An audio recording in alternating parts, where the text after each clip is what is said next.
What in the world is Lent? What's the big deal with Lent? Lent, Lent, Lent, Lent, Lent. Now, you may or may not be aware, but Lent, at least the word and the season, is growing in popularity. But you might not have any idea what all the big deal is all about. So, on this episode of our devotional, I'd like to talk about Lent. Now, Lent started as a Christian tradition in about the 4th century BC. It was used as a time to prepare people for baptism, and these baptisms a lot of time would happen around the period of Easter. So, primarily it was a Catholic tradition, and as time grew on, it became more and more of a Christian tradition. Now, it's also now a tradition that's kind of hit the mainstream, and if you're not a Christian, you probably use Lent to practice self-discipline. But if you are a Christian and you practice Lent, you use it, or you have been using it, or if you want to practice it as a Christian, it's used to prepare for Easter. Now, I thought that it would be very good to show maybe a practical example of what Lent might look like in someone's life.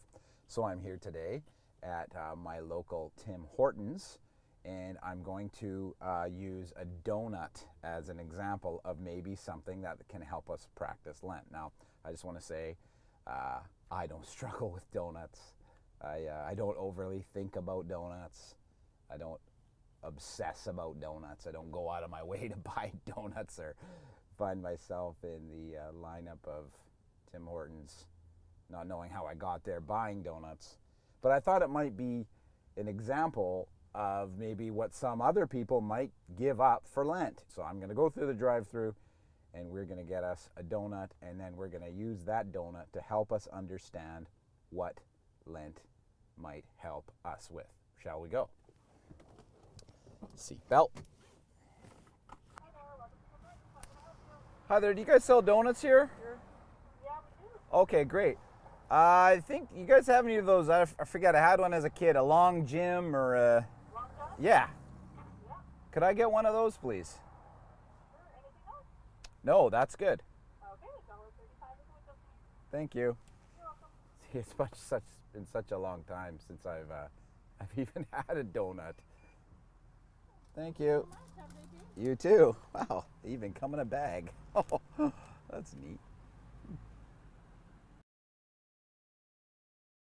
So, having got my donut, or the donut, and let me say again, I don't really care about donuts too much. It's neither here nor there for me. It's arbitrary. I don't go to parks and eat donuts by myself.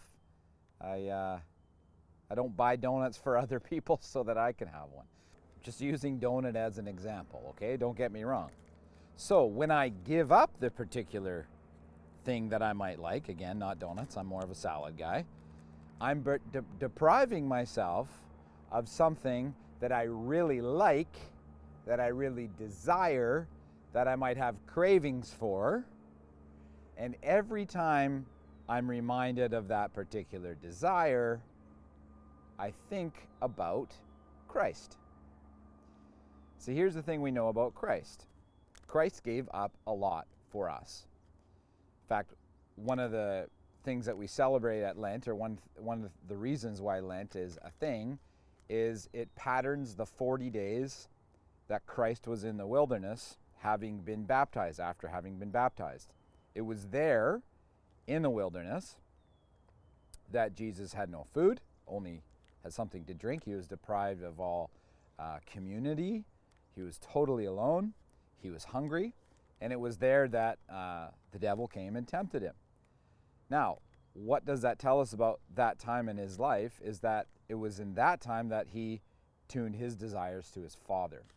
Because what the devil was doing is he was trying to get Jesus off of his game, trying to tempt him, told Jesus to say, hey, why don't you just, you're so hungry, why don't you just turn those stones into bread? And then Jesus says, no, we don't live by bread alone, but by all the words of the Father. So Lent is a time like that. It just reminds us, it just tunes our desires to our ultimate desire, which is God. Okay, so the other thing that Lent does, it prepares us. It prepares us to reflect. It prepares us to be thankful. It prepares us to be grateful once again for all that Christ did on the cross. Now, the wilderness was one thing.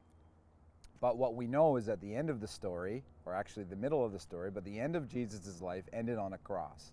And it was there that the person who, in all of history, who shouldn't have had to give up his life because he did nothing wrong, there was no penalty that he had to pay, did so for us, right? So the cross is the ultimate sacrifice. So that is why we might take something like a donut. Now, some people might do coffee. I don't know what they're thinking. That'd be hard.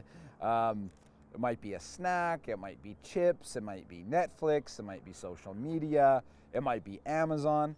Something that we don't need, but for 40 days, we deprive ourselves of something that we desire to tune our desires to Christ, to help us reflect on Christ, help us be grateful to Christ because he really did pay it all and he gave it all up for us.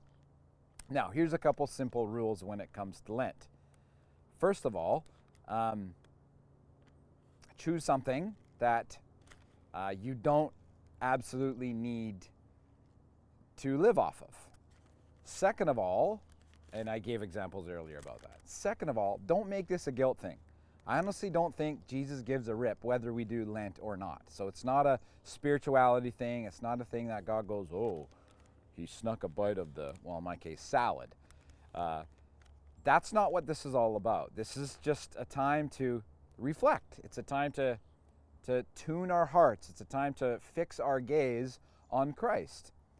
And remember that Easter is this time when Christ gave up all things so that we could have all things, right? So Lent is a time to build your relationship with Christ. This isn't a time to get all guilty and legalistic and spiritually weird. It's just simply a time to help you focus your gaze on Christ.